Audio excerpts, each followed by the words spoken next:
चलिए बेटा, तो अब अपन स्टार्ट करेंगे एक नया chapter, microbes in human welfare. ठीक है। जैसा कि आपको नाम ही बता रहा है, माइक्रोब्स इन ह्यूमन वेलफेयर, यानी माइक्रोब्स का ह्यूमन वेलफेयर में क्या रोल है और कितना रोल है, इस पे चैप्टर बेस्ड है। देखो, माइक्रोब्स हर वो चीज है, माइक्रोब इज हर वो चीज जो कि हम लोग माइक्रोस्कोपिक तरीके से देखते हैं। माइक्रोस्कोपिक तरीका यानी माइक्रोस्कोप के हेल्प से देखते हैं। अब अर्थ पे सबसे पहले से माइक्रोब्स हैं, और सबसे ज्यादा जिसको बोलते हो ना कि सक्सेसफुल माइक्रोब्स है। इसका कारण है, सबसे ज्यादा सक्सेसफुल माइक्रोब्स को बोलने का कारण यह है कि माइक्रोब्स इतने लंबे समय से रहने के बावजूद आज भी एग्जिस्ट कर रहे हैं। जो इस धरती पे जितना ज्यादा समय तक एग्जिस्ट करेगा, वो उतना सक्सेसफुल कहा जाएगा। ये सिंपल सा बायोलॉजी का लॉजिक है। ठीक है। तो सबसे पुराना हमारा माइक्रोब्स है और मेजर कंपोनेंट है अर्थ का। ऑलमोस्ट हर जगह मिलता है, गर्म से गर्म जगह पे, ठंड से ठंड जगह पे, एसिडिक इन्वायरमेंट में, बेसिक इन्वायरमेंट में, हर जगह। और जो चीज हर जगह मिलता है उसको बायोलॉजिकली टर्म यूज करते हैं ubiquitous, which is present everywhere. लिख लीजिए चाहो तो, विच इज प्रेजेंट एवरीवेयर, हर जगह जो हो उसको यूबिक्विटस बोलते हैं। ठीक है। माइक्रोब्स बहुत ही डाइवर्स तरीके के होते हैं, चाहे वो प्रोटोजोआ हो जाए, बैक्टीरिया हो जाए, फंगस हो जाए, छोटे एनिमल्स हो जाएं, प्लांट्स, वायरस, वायरोइड्स, प्रियोन्स, ये सब आप नाम 11th में सुने होंगे, वो सब है। माइक्रोब्स में बैक्टीरिया भी आ सकता है, फंगस भी आता है, प्रोटोजोआ भी आता है। हर वो चीज जो नेकेड आई से नहीं दिखता हो, जिसको देखने के लिए माइक्रोस्कोप देखना चाहिए, जिसको भी देखने के लिए आपको माइक्रोस्कोप का यूज लगेगा, वो सारा कुछ माइक्रोब कहलाता है। माइक्रोब हार्मफुल भी होते हैं, जो आज तक हम लोग पढ़ते आए हैं, बट कुछ यूजफुल भी होते हैं। और इस चैप्टर में हम उन यूजफुल माइक्रोब्स को थैंक यू बोलने वाले हैं। ठीक है। चलिए देखते हैं कौन कौन सा माइक्रोब कहाँ कहाँ काम आता है और कितना काम आता है। सबसे पहले दही से लेके हर चीज में काम आने वाले चीज, ये लंबा है थोड़ा सा, ठीक है। सबसे पहले दही, ये सब में काम आने वाली चीज लैक्टोबैसिलस। ये दूध को दही में कन्वर्ट करता है। दूध को दही में कन्वर्ट एक माइक्रोब करता है। और सिर्फ वो दूध को दही में कन्वर्ट ही नहीं करता, उसके अंदर वो न्यूट्रिशन भी बढ़ाता है। जैसे उसके अंदर वो विटामिन B12 का कंसंट्रेशन बढ़ा देता है, विटामिन B12 का कंसंट्रेशन बढ़ा देता है। और कर्ड जो है, ये मोर इजी टू डाइजेस्ट है। It is more easy to digest curd. इसीलिए जो एजड लोग होते हैं, जिनमें मिल्क डाइजेस्ट करने का एंजाइम नहीं बचता, अच्छे से फंक्शनल नहीं होता उतना, वो लोग दही, डॉक्टर सजेस्ट करते हैं उनको कि दही लीजिए। क्योंकि दही एक तो मिल्क से ज्यादा न्यूट्रिशियस भी है, and it is more easy to digest. हो सकता है दूध ज्यादा पीने पे आपको इनडाइजेशन हो जाए, दही खाने पे कभी नहीं होगा। ठीक है।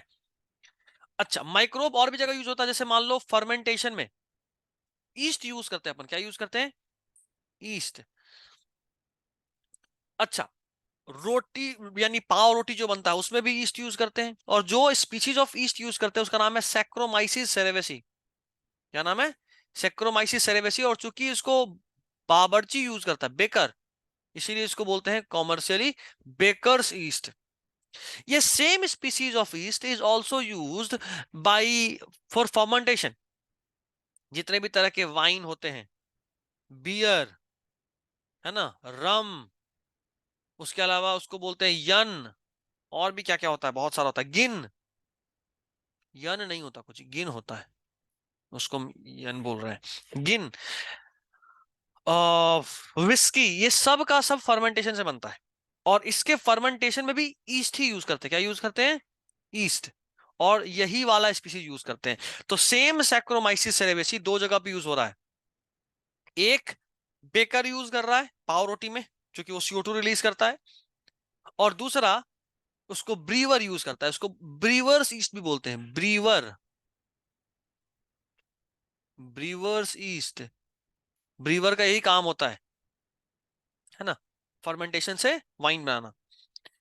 और उसके अलावा एक टर्म है टॉडी। टॉडी बोलते हैं हिंदी में ताड़ी को, ताड़ी, जिसको हम लोग अक्सर देखेंगे जो पेड़ होता ताड़ का, उससे लोग उतारते हैं टॉडी। इसको हिंदी में नीरा भी बोलते हैं, नीरा। एक्चुअली ये जो वाइन है ये एक लिविंग ऑर्गेनिज्म बना रहा है, और लिविंग ऑर्गेनिज्म के बॉडी में छोटा से छोटा काम होने के लिए भी आपको एंजाइम चाहिए। और एंजाइम के साथ प्रॉब्लम ये है कि वो हमेशा ही सिर्फ और सिर्फ सुटेबल पीएच, सुटेबल टेम्परेचर पे एक्टिव होता है।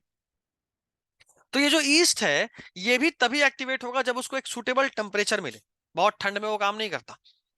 तो बात यह है कि जो नीरा होता है, टॉडी, अगर आप उसको सूरज उगने से पहले पीजिएगा तो बड़ा ही हेल्दी होता है, उसमें अल्कोहल नहीं होता। कारण कि भाई साहब उसमें ईस्ट तो है, लेकिन उस वक्त उसका एंजाइम एक्टिव ही नहीं है कि वो उसके अंदर के शुगर को कन्वर्ट करे सके अल्कोहल में। लेकिन वही जब धूप निकल जाता है तो टेम्परेचर बढ़ने लगता है, और जैसे जैसे टेम्परेचर बढ़ेगा ये ईस्ट एक्टिवेट होगा, और ईस्ट एक्टिवेट करके उस टॉडी के अंदर के शुगर को कन्वर्ट करने लगेगा अल्कोहल में, तो नशा भी आएगा। This is it. ये कंसेप्ट है कि टॉडी अगर आप सूरज उगने से पहले पी रहे हैं, इट इज हाईली न्यूट्रिशियस, बहुत अधिक ताकत होता है, नारियल पानी से ज्यादा ताकत होता है। लेकिन अगर सूरज निकल गया तो उसके अंदर जो हीट होगा उससे वो एंजाइम एक्टिवेट होगा और अल्कोहल आ जाएगा। ठीक है, ये खास बात है। अच्छा, माइक्रोब जो है वो कई बार फिश के फर्मेंटेशन में, सोयाबीन का सॉस, सोया सॉस होता है, अरे कई बार लोग बेम्बू का भी चटनी बनाते हैं, अचार भी बनाते हैं कई बार, तो उन सब में भी यूज होता है माइक्रोब्स। इसके अलावा अगर आप प्योर वेजिटेरियन हैं और आप पनीर के अलग अलग वेराइटीज के शौकीन हैं, है ना, तो आप देखेंगे पनीर भी बहुत तरह का होता है। एक पनीर जो नॉर्मल होता है, एक में थोड़ा थोड़ा दाना दाना होता है, और टेस्ट में बड़ा फर्क होता है। तो दो तरह का आपको पढ़ना है, एक है स्विस चीज और एक है रॉक्वीफोर्ड चीज। स्विस चीज में जो बैक्टीरिया यूज होता है उसका नाम है प्रोपोनी बैक्टीरियम सेरेमनी। ये खास है, इसके अंदर बहुत ही बड़े बड़े छेद होते हैं, लार्ज होल्स, क्योंकि CO2 होता है जो ये बैक्टीरिया रिलीज करता है। ठीक है, अभी तक, अच्छा, आटा में जो पाव रोटी में जो CO2 हो रहा है, ब्रेड में भी देखते हो ना छेद दिखता है, वो होता है ईस्ट के वजह से। और यहाँ पे पनीर में बैक्टीरिया काम कर रहा है, ध्यान देना इस बात का। और दूसरा है रॉक्वीफोर्ड चीज जिसमें फंगस काम करता है, फंगस, राइपेंड बाई फंगस। और इससे क्या होता है कि इसका अलग टेक्सचर, फ्लेवर और टेस्ट बिल्कुल अलग बदल जाता है। ये खास बात है। तो इस तरीके से अपन खाने में बैक्टीरिया को यूज करते हैं। उसके अलावा बैक्टीरिया इंडस्ट्री में भी यूज होता है, जैसे फर्मेंटेटेड फर्मेंटेड बेवरेजेस, जैसे मान लो अभी बात कर रहे थे सैक्रोमाइसिस सेरेवेसी, इसको ब्रीवर्स ईस्ट भी बोलते हैं, क्योंकि वो माल्ट को, फ्रूट को, जहां कहीं भी शुगर होगा उसको वो एनारोबिकली ब्रेक करके कन्वर्ट कर देता है इथेनॉल में, यानी अल्कोहल में। बहुत सारा है। वाइन और बियर, इसमें तो ज्यादा डिस्टिलेशन का जरूरत नहीं होता, ईस्ट ही बना देता है। जबकि विस्की, ब्रांडी, रम, गिन, इन सबको डिस्टिल करके बनाया जाता है, इसमें अल्कोहल कंसंट्रेशन बहुत ज्यादा होता है और नशा भी बड़ा ही जबरदस्त आता है, भयानक तरीके का नशा। ठीक है। अच्छा, कुछ बैक्टीरिया एंटीबायोटिक भी रिलीज करता है। एंटीबायोटिक का लिटरल मीनिंग है अगेंस्ट लाइफ। ठीक है, एंटीबायोटिक का नॉर्मल काम क्या होता है कि ये बाकी किसी ऑर्गेनिज्म को ग्रो करने नहीं देगा।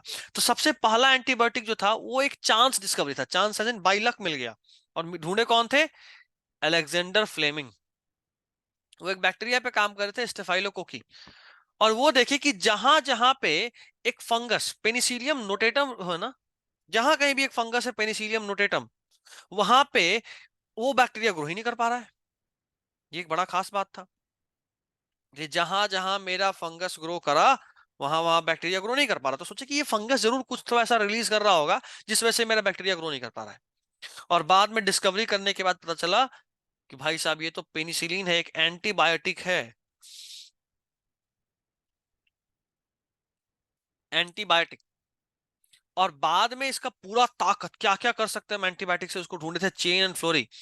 तो फ्लेमिंग, चेन और फ्लोरी, अलेक्जेंडर फ्लेमिंग, चेन और फ्लोरी, सबको मिला के 1945 में इनको नोबेल प्राइज मिला था मेडिसिन का, क्योंकि कितने जान बचाई है, कितने जान। ठीक है। इसके बाद थोड़ा सा और भी चीज जान लीजिए कि और कहाँ का यूज होता है, ये आपको रटना है और कुछ भी नहीं करना है, यहाँ पे ज्यादा दिमाग लगाना है। एस्परजिलस नाइगर एक फंगस है जो साइट्रिक एसिड बनाता है। सैक्रोमाइसिस सेरेवेसी इथेनॉल बनाता है, यानी अल्कोहल बनाता है। जितने भी लोग अल्कोहल पी रहे हैं वो सब इसी बैक्टीरिया का, इसी ईस्ट का, फंगस भी नहीं, ये ईस्ट है, ईस्ट आता है प्रोटोजोआ में, नहीं सॉरी फंगस ही है, इसका देन है। एसिटोबैक्टर एसिटी, ये बैक्टीरिया है जो कि एसिटिक एसिड रिलीज करता है, ये सब चाउमीन ये सब में यूज करते हैं, साइट्रिक एसिड चाउमीन ये सब में यूज होता है। लाइपेज, जितना भी डिटर्जेंट सर्फ है ना उसमें ये यूज होता है, तेल के दाग को मिटाता है लाइपेज। क्लोस्ट्रोडियम ब्यूटिलिकम, ये एक बैक्टीरिया जो ब्यूटाइरिक एसिड रिलीज करता है। उसके अलावा स्ट्रेप्टोकाइनेज, ये एक बैक्टीरिया स्ट्रेप्टोकोकस, उससे बनाया गया है, ये क्लॉट बस्टर है। बहुत लोगों के शरीर में ना खून का थक्का जम जाता है, क्लॉट हार्ट में हो जाता है, तो खून अगर शरीर के अंदर जम गया ना तो वो ब्लॉक कर देगा ब्लड वेसल को, हार्ट अटैक आ सकता है उससे। तो उसको रोकने के लिए जो दवा यूज करते हैं दैट इज स्ट्रेप्टोकाइनेज। स्ट्रेप्टोकाइनेज उस क्लॉट को बर्स्ट कर सकता है, हटा सकता है। उसके अलावा एक लैक्टोबैसिलस है जो लैक्टिक एसिड बनाता है, जाहिर सी बात है दही, कर्ड, उसी में होता है लैक्टिक एसिड। उसके अलावा एक है साइक्लोस्पोरिन। साइक्लोस्पोरिन इम्यूनोसप्रेसेंट है, ह्यूमन हेल्थ एंड डिजीज में भी आपको बताए थे, किसी का अगर किडनी ट्रांसप्लांट इस तरह का कोई भी चीज होता है तो वो किडनी रिजेक्ट नहीं हो जाए, इसके लिए अपन साइक्लोस्पोरिन यूज करते हैं। और एक है स्टैटिन। स्टैटिन प्रोड्यूस होता है ईस्ट से, मोनास्कस परप्यूरस, ये ब्लड का कोलेस्ट्रॉल लोअरिंग एजेंट है, जिनका कोलेस्ट्रॉल हाई हो जाता है उनको स्टैटिन दिया जाता है। और रिलीज कहां से होता है, कौन प्रोड्यूस करता है, तो ईस्ट है मोनास्कस परप्यूरस। ठीक है, आई गेस यहां तक तो सिर्फ डाटा है जो रटना है, एक बार देख लीजिए, कुछ पूछ रहा है तो पूछ सकते हैं आप। बताइए इस डाटा में किसी को कोई दिक्कत, कोई दिक्कत तो नहीं ना?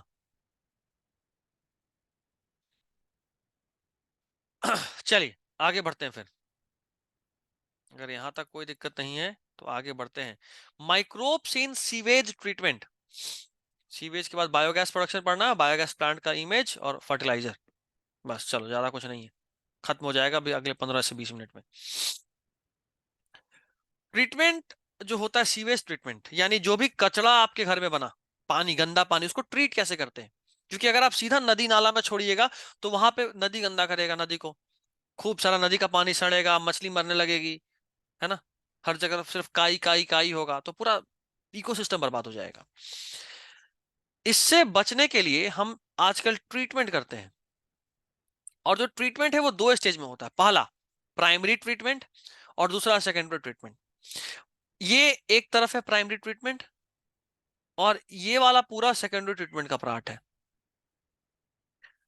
प्राइमरी ट्रीटमेंट में हम पता है फिजिकली ट्रीट वो करते हैं, ऑब्जेक्टिव क्लियर है, मास्टर्स क्या ठीक है। समझ रहा है, तुम्हारे पास ऑप्शन।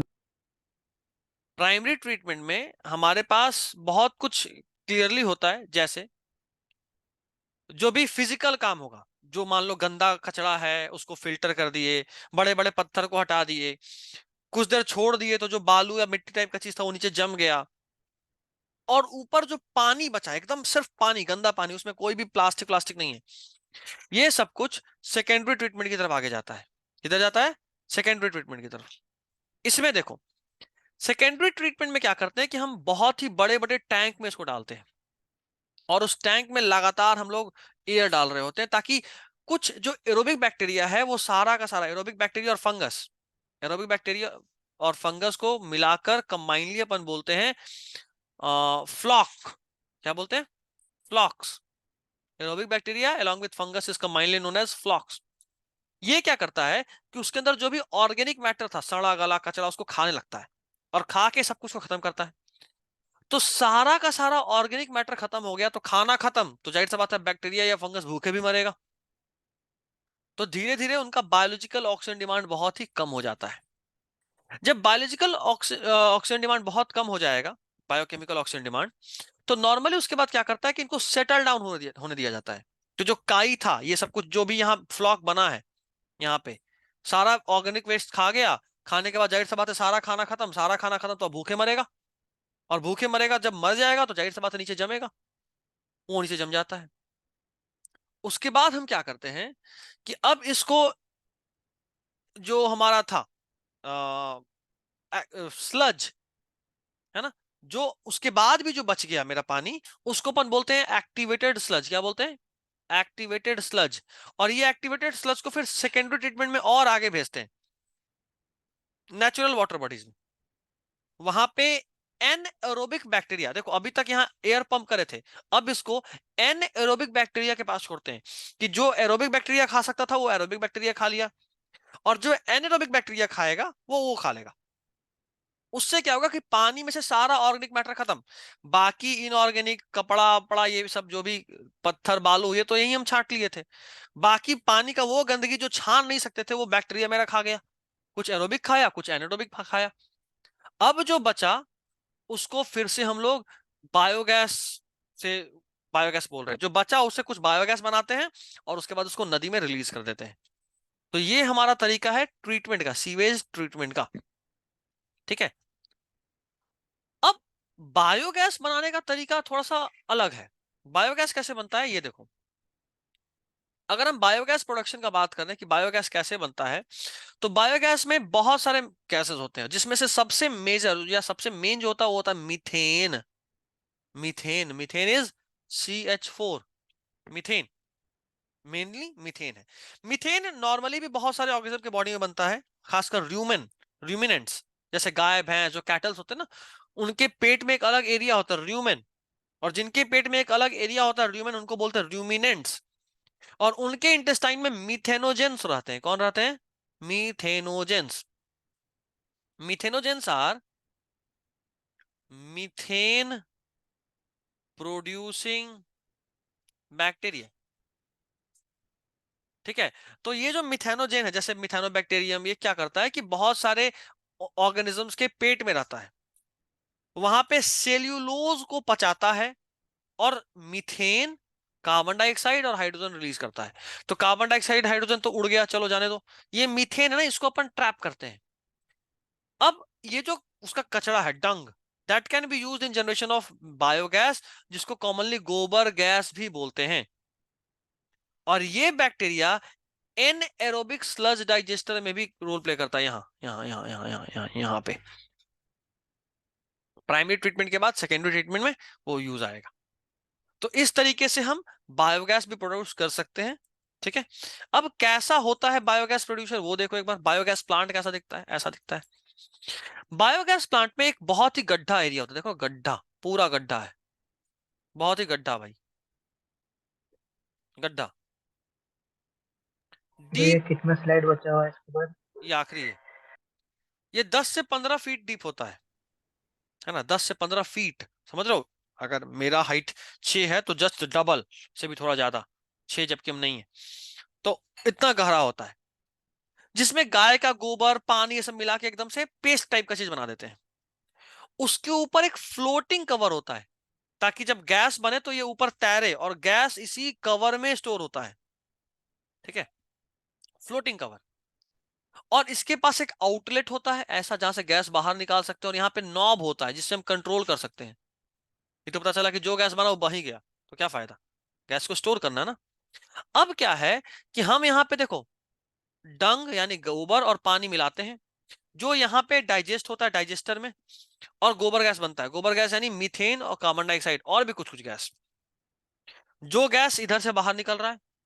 जो गोबर एकदम सड़ गया है वो हल्का होके इधर आता है, देखो इसमें स्लज में। ये गोबर जो एकदम सड़ गया है इसको अपन फर्टिलाइजर की तरह खेत में यूज कर सकते हैं। तो गैस का गैस और फर्टिलाइजर का फर्टिलाइजर दोनों मिल गया मेरे को। तो बायोगैस से आप खाना बनाओ या आग तापो, कुछ भी करो, बाकी जो था उससे खेती करो। तो इस टेक्नोलॉजी को जो डेवलप करा था वो दो लोग मिलकर करा था, एक साइंटिस्ट के ग्रुप का नाम था Indian agricultural research institute, IARI, और khadi and village industries commission, KVIC। ये पूछता है कि जो बायोगैस प्लांट का टेक्निक अपन पढ़ते हैं, ये डायग्राम इंपॉर्टेंट है बायोगैस के लिए, वो कौन कौन डेवलप करा था, तो KVIC और IARI मिलके करा था इसको डेवलप। ठीक है। चलिए, अब फर्टिलाइजर के तौर पे भी हम लोग यूज करते हैं बायोगैस माइक्रोब्स को। कैसे? तो आज के समय में जितने भी ऑर्गेनिक फर्टिलाइजर्स होने, जैसे अजोला हो गया, राइजोबियम हो गया, ये सब नेचुरल नाइट्रोजन फिक्सर है। आज ही के क्लास में हम लोग बात कर रहे थे ना इस बारे में कि प्लांट के पास इतना सारा नाइट्रोजन है एयर में, लेकिन वो उसको यूज नहीं कर सकता। वो सिर्फ उसी को यूज करेगा जो नाइट्रेट या नाइट्राइट के फॉर्म में, वाटर सॉल्युबल फॉर्म में रहेंगे। तो ऑर्गेनिक फर्टिलाइजर्स में हम लोग यही सब यूज करते हैं। देखो, एजोस्पेरिलम हो गया, एजोटोबैक्टर हो गया, ये फ्री लिविंग है। कुछ फर्टिलाइजर जो है सॉइल के क्वालिटी को इंक्रीज करते हैं। मेन सोर्स बैक्टीरिया, फंगस और साइनोबैक्टीरिया है। कुछ रूट नोड्यूल्स बनाते हैं, रूट में उसके गांठ बनाते हैं, जिसमें जाके राइजोबियम घुस गया, तो उसके जड़ में राइजोबियम घुस गया, वहीं पर नाइट्रोजन बना के उसको दे रहा है, तो प्लांट को और अच्छा।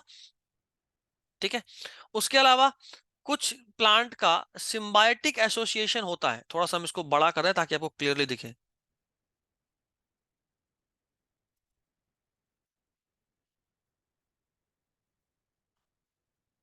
चलिए फिर कम कर देंगे इसका जूमिंग।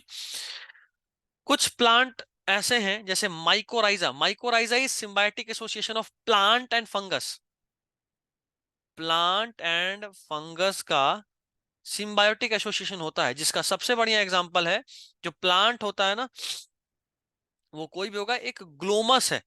ग्लोमस, तो ग्लोमस जीनस का नाम है, जो कि जुड़ के बनाता है माइकोराइजा। प्लांट और फंगस का एसोसिएशन है, कॉल्ड माइको, डबल आर होता है,